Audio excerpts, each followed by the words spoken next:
Senhor esteja convosco. Ele está no meio de nós. Proclamação do Evangelho de Jesus Cristo segundo Lucas. Glória a vós, Senhor. Naquele tempo, veio Jesus à cidade de Nazaré, onde se tinha criado.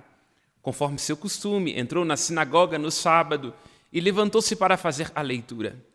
Deram-lhe o livro do profeta Isaías.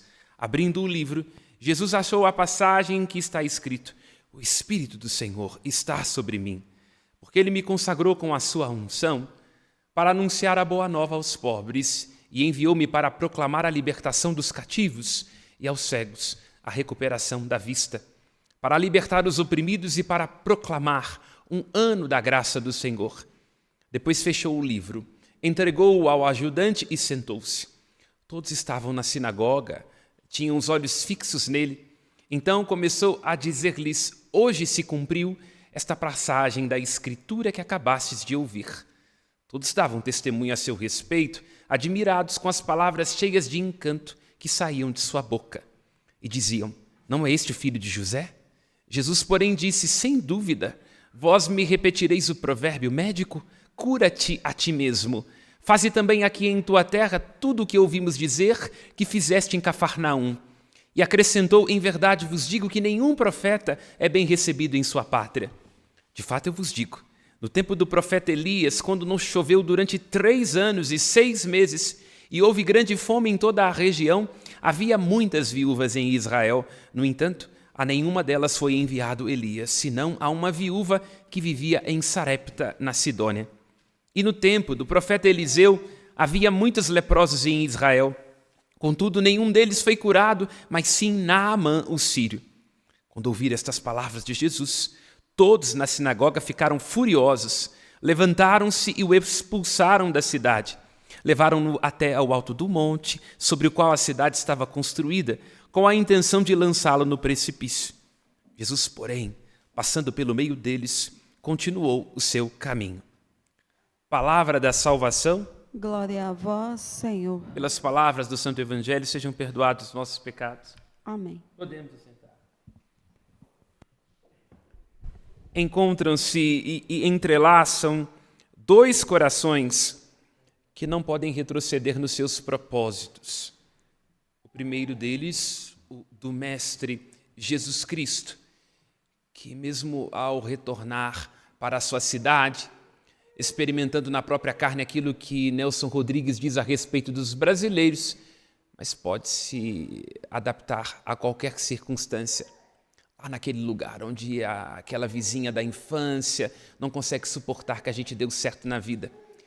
Nelson Rodrigues dizia: no Brasil, aplica-se também a Nazaré, no tempo de Jesus. Talvez hoje, o sucesso costuma ser um insulto pessoal. O sucesso de Cristo, o triunfo de sua missão, não segundo a grandeza daquilo que se poderia imaginar ser a missão do Messias, mas naquela pequenez onde se encontram as coisas que mais importam e as essências insultam os seus contemporâneos. O Cristo, então, neste momento, naquele lugar onde o amor dos seus compatriotas está desidratado, deve ele experimentar o amor verdadeiro. E o amor verdadeiro só pode ser encontrado lá naquele lugar onde falham os nossos cálculos, a nossa justiça, onde a gente até teria o direito de retribuir na mesma moeda, fazendo o outro sentir a dor que nos causou, mas escolhemos não dar dentro de nós um lugar de honra para as ofensas e para os limites que são dos outros e que nós não podemos fazer as nossas. É muito pertinente, o Evangelho termina dizendo que Cristo, quando está prestes a ser atirado do monte pelos seus compatriotas, segue o caminho. E aqui seja-me permitida a primeira apropriação selvagem do pensamento de Nietzsche, onde ele diz que quem tem por que viver é capaz de suportar qualquer como. Há momentos em que no nosso ambiente de trabalho, em nosso relacionamento, nós nos encontramos no meio de interesses conflitantes, estando à beira do precipício, quando o outro solicita a nós com seu limite, com a sua indigência, e nós estaremos apenas abandonados à convicção de estarmos fazendo a coisa certa, lutando não necessariamente para vencer, porque às vezes nós perdemos, mas lutando para sermos fiéis a nós mesmos e o nosso propósito. Assim está o coração de Cristo, ungido pelo Espírito Santo, que é consolo que acalma as aflições de nossas almas e, por causa deste Espírito, não retrocede em sua missão. Do mesmo modo, o apóstolo Paulo tem o seu coração comprimido naquela angústia que é o seu amor todo dedicado ao povo de Corinto. E mais ainda, porque o apóstolo Paulo inicia esta leitura da carta aos Coríntios dizendo: eu poderia até recorrer a recursos persuasivos da sabedoria humana, mas, entretanto, entre vós, não julgueis saber muita coisa, a não ser Jesus Cristo, este crucificado. Paulo está dizendo isso porque ele acaba de ser atravessado por uma grande frustração. Nós observamos que o apóstolo Paulo passa por grandes cidades, dentre as quais a cidade de Atenas. Mas em Atenas, Paulo, que era um retor, alguém conhecedor da cultura clássica grega e romana, ele experimenta a frustração.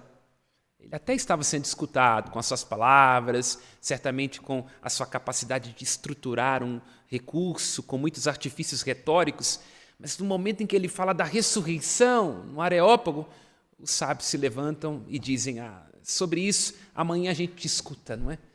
Porque para uma cultura que valoriza a intelecção, valoriza a abstração, a ideia de um Deus que vai nos devolver este corpo, que é um peso, né? E depois dos 25 anos a gente vai tendo que cada vez mais recauchutar o motor, não é? Porque, como costumo dizer, depois dos 25 anos nós passamos a ser abandonados pelo colágeno, seguido depois dos joelhos e da coluna, e a gente vai tendo que fazer um esforço hercúleo para não se desfazer. Os gregos, então, não conseguem entender como é que o apóstolo Paulo está dizendo de uma ressurreição, nós vamos receber esse corpo de novo, com celulite, com estria? Não vai ser, não pode. Então ele diz: amanhã nós discutamos sobre isso. E Paulo, então, se vê frustrado, atravessado, talvez um pouco cheio de si, como caracteriza geralmente alguém que sabe dos próprios talentos e do próprio conhecimento. Então, ao invés de ficar preso nesse momento de frustração, ao invés de dar lugar de honra a quem lhe ofendeu, o apóstolo Paulo parte em missão para outras comunidades. Nós não podemos jogar as nossas pérolas aos porcos. Então, ao invés de ficar tomado de ressentimento, ao invés de ficar lamentando aquilo que poderia ter sido, ao invés de ficar pragueando Atenas, se bem que ele escreve uma carta para várias comunidades, mas não escreve para Atenas. Aqui deve sentir que, como humano, ele ficou assim com uma certa dorzinha lá no fundo. Mas o fato é, não fica preso a ela, e ele inicia o seu discurso dirigido aos Coríntios dizendo: olha, eu não vou recorrer à sabedoria humana, porque a sabedoria humana poderia significar que eu estou confiando em mim mesmo, e aí eu poderia esgotar a força do Evangelho, cujo núcleo é o Cristo, na sua pobreza. O mesmo Cristo que se dirige na sinagoga de Nazaré, sem a pretensão e o conhecimento dos fariseus, entregue apenas a rares, a graça divina, que na verdade é a única coisa que importa. Por isso, aqui faço um disclaimer: Maria é a criatura toda bela, porque Lucas, cuja mensagem perpassa o evangelho que nós acabamos de escutar, diz que Maria estava toda cheia da graça divina, haire que haritomene, e porque toda cheia da graça divina, estava certamente vazia de si e da sua própria pretensão. Ao tomar conhecimento que trazia o rei na barriga, essa é a ilusão que todos nós temos, não é? Ela parte para servir sua prima Isabel. E assim também o apóstolo Paulo vai dizer na carta aos Coríntios que é preciso tomar cuidado com o conhecimento, porque o conhecimento incha. Incha é igual glúten. O amor edifica. Então o apóstolo Paulo encontra o amor. E o que é o amor? Passemos da profecia à poesia. O amor, diz Clarice Lispector, é a desilusão de todo mais. Poucos querem o amor. Precisamente por isso. O amor é quando nós somos chamados a participar um pouco mais. Poucos suportam o amor porque o amor é a desilusão de todo mais. Poucos suportam perder todas as desilusões.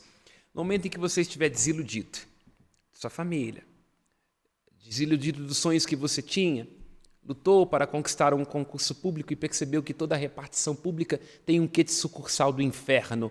Nesse momento da desilusão, que bom, agora começas a amar. Porque é no momento em que os nossos cálculos não dão conta de esgotar a realidade, no momento em que acontece algo para além da nossa justiça, no momento em que o conhecimento que nos trouxe até aqui não é suficiente para nos levar até lá, em que nós estamos abandonados apenas aos nossos propósitos e às nossas convicções. Nesse momento em que as nossas expectativas desidratam, é que a gente passa a ter fé e a fé não costuma falhar. É nesse momento que a gente se abre à esperança e a esperança não decepciona, porque o amor, diz o apóstolo Paulo, o amor de Deus foi derramado em nossos corações. E o amor será na desilusão a única coisa de que nós necessitamos. Irmãos e irmãs, peçamos nesta Eucaristia esta graça de nos esvaziarmos de nós e nos enchermos daquilo que mais importa, na consciência de que somos ungidos pelo Espírito de Cristo e que a graça de Cristo, seu amor, charis, chesed, amor, graça, misericórdia, compaixão, repousa sobre nós. Nada nem ninguém pode nos separar do amor de Deus. Ainda que a figueira não floresça, que não haja fruto na vide, que o produto da oliveira minta, ainda que nossa família nos abandone, ainda que nós não sejamos compreendidos, estejamos entregues à única coisa que importa, ao amor de Deus. E este amor pede uma resposta. Esta resposta é aquilo que nós cantamos no Salmo. Nós precisamos amar. Amar o Senhor Deus, deixando que a palavra dele, isto é, a sua mensagem, a sua aliança, ocupe um lugar especial dentro de nós. E por que a palavra de Cristo é importante? Por que precisamos dos sacramentos? Precisamos das orações? Porque nós somos os nossos principais sabotadores. Se nós não formos habitados pela palavra de Deus, seremos ensurdecidos pelas nossas palavras. E quando houver incompreensão dentro de um casamento, só sobram os berros. E se nós não nos deixarmos habitar pela palavra de Deus, a gente vai se convencer das palavras malditas que os outros dizem, colocando da boca para fora aquilo que está de veneno do coração para dentro. E a gente fica o tempo todo arrastando isso. Deixemos-nos habitar pela palavra de Deus, pela sua lei, estejamos ligados à sua aliança, porque só ela é capaz de nos fazer mais sábios do que os nossos rivais. E termino com o que diz o apóstolo Paulo na carta aos Romanos, uma outra comunidade que lhe custou seu suor e suas lágrimas, que a gente não deve ter dívida com ninguém, inclusive dívida do ressentimento. Esquece aquela vizinha chata do apartamento de cima, que a sua cunhada enganou de novo seu marido. Nós devemos ser devedores apenas do amor uns aos outros, lembra o apóstolo Paulo. Louvado seja nosso Senhor Jesus Cristo. Aos céus nossas preces.